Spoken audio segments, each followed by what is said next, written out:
దేవుని నామానికి మహిమ కలుగునుగాక.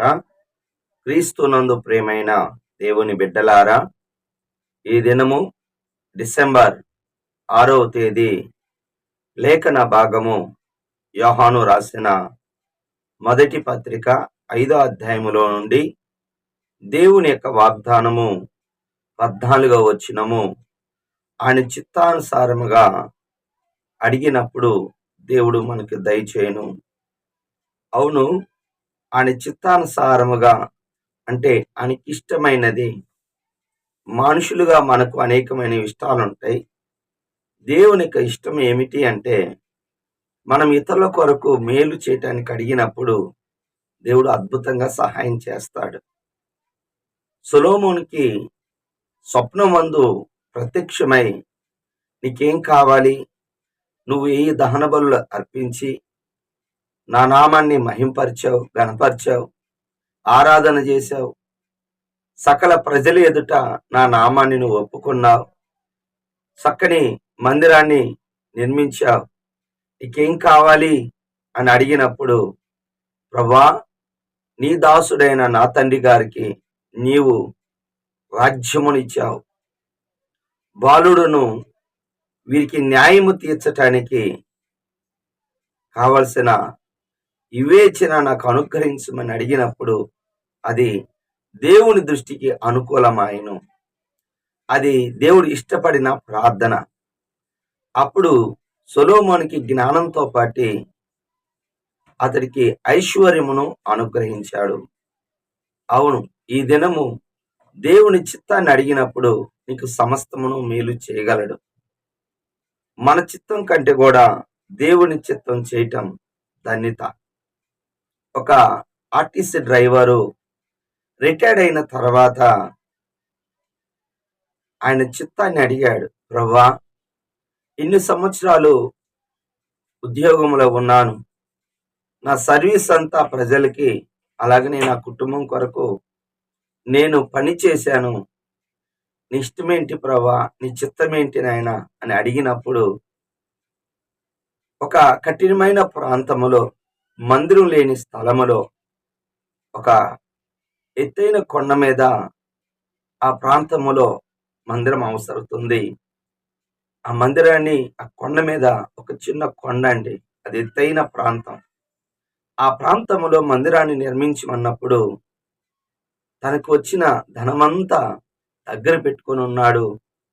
ఆ సమయంలో కుమారుడు, కోడలు, అల్లుడు, కూతురు ఎప్పుడెప్పుడు పంచుతాడా, మేము తీసుకుందామా అని ఆశతో ఉన్న సమయంలో కుమారుని, కోడల్ని పిలిచి, మీకు నేను ఒక మంచి గృహాన్ని కట్టించాను, దాంతో మీ తృప్తి పొందండి. అల్లుడిని, కూతుర్ని పిలిచి, నేను ఇవ్వవలసినంతది నీ వివాహం కార్యక్రమంలో ఇచ్చాను, వీటి మీద నువ్వు మనసు పెట్టవద్దు, దేవుడు నన్ను ఇంతకాలం కాచి కాపాడి నేను ఆయన చిత్తాన్ని అడిగినప్పుడు ఒక మందిరాన్ని నిర్మించమన్నాడు అని చెప్పినప్పుడు వారు కొంచెం కఠినంగా, బాధగా అతనితో మాట్లాడినను అతను ఒప్పుకొనలేదు.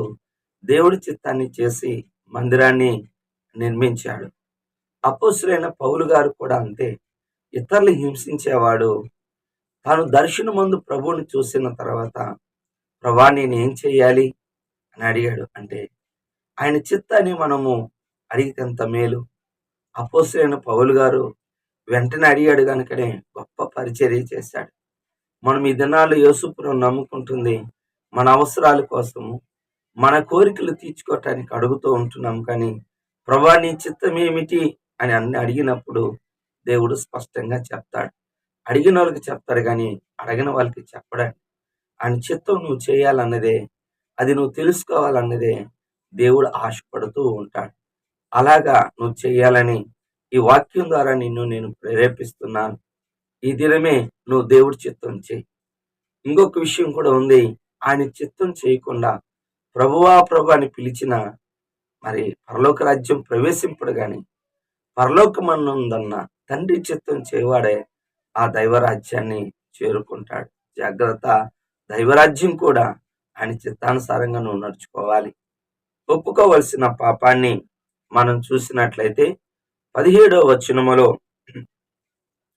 సకల దుర్నీతియు పాపము. అంటే నీతి వేరు, దుర్నీతి వేరు.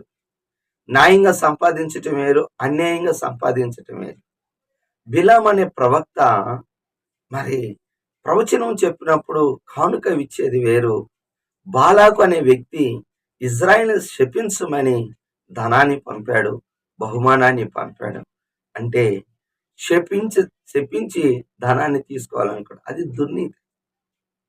తన దుర్నీతిని గార్ధబము అంటే గాడిదికి నోరిచ్చి గద్దించినను అతడు వినలేదు, లోబడలేదు.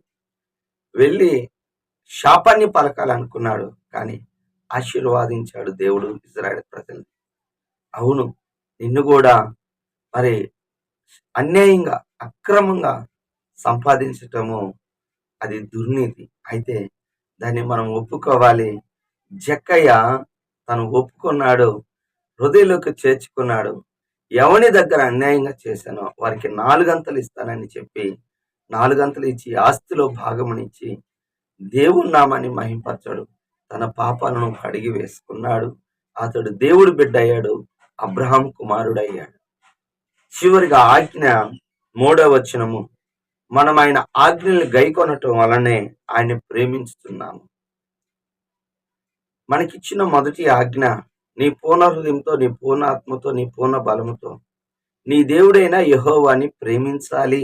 అవునండి, ఒక్కొక్కసారి దేవుడు మనము ప్రేమిస్తున్నామా లేదా మనము తెలుసుకోవటానికి, ప్రజలు తెలుసుకోవటానికి, మరి ఆనాడు అబ్రహాముని దేవుడు ఒకగానొక కుమార్ని ప్రేమిస్తున్న అబ్రహాముని, నువ్వు ప్రేమించుతున్న నీ కుమార్ని నాకు దహన బలిగా ఇస్తావా అని చెప్పినప్పుడు, ఇస్తాను ప్రభు అని 3 దినాలు ప్రయాణం చేసి దేవుడు చెప్పిన పర్వతం మీదకి ఎక్కి దహన బలి మరి కట్టెలు పేర్చాడు, కుమార్ని బంధించాడు, కట్టెల మీద పండుకోబెట్టాడు. కత్తి ఎత్తినప్పుడు దేవుడు మాట్లాడాడు, నువ్వు ఈ కార్యం చేసావు, నన్నే ప్రేమిస్తున్నావు.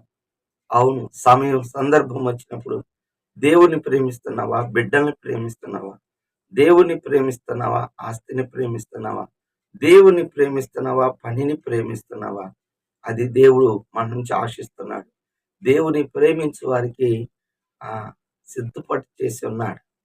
ప్రపంచంలోనే అబ్రహాము సంతానాన్ని దీవించాడు. కనుక మనం ఆయన్ని ప్రేమించి ఆస్తికి కర్తలుగా అవుదాం. దేవుడి మాటలు దీవించును గాక. ఆమేన్. ప్రార్థన చేసుకుందాం. ప్రేమ కలిగిన తండ్రి యేసయ్యా, నీకు వందనాలు అయ్యా, నీకు స్తుతులు స్తోత్రాలు నాయన. పరిశుద్ధుడా నీకు వందనాలు, పరిశుద్ధాత్మ దేవుడా నీకే వందనాలు అయ్యా. నీ కృతజ్ఞతాస్తుతులు చెల్లించుకుంటున్నాం నాయన. నీ చిత్తం చేయటమే మా ధన్యత ప్రభా. అయ్యా, నీతిగా జీవించాలి ప్రభా, నీ ఆజ్ఞలు పాటించాలని నువ్వు మాట్లాడావు. వింటున్న బిడ్డలు నువ్వే కార్యము జరిగించండి. ఈ యొక్క వాక్యము వాళ్ళలో పని చేయనట్లుగా నీ కృప అనుగ్రహించి బలపరచమని, మహిమను తెచ్చుకోమని, సహాయము చేయమని, మన హృదయాలను ప్రేరేపించమని యేసు నామములో ప్రార్థిస్తున్నాను తండ్రి. ఆమేన్. తండ్రి యొక్క ప్రేమ, కుమారుని యొక్క కృప, పరిశుద్ధాత్మ దీవెన సదాకాలం అందరి మీద ఉండును గాక. ఆమేన్.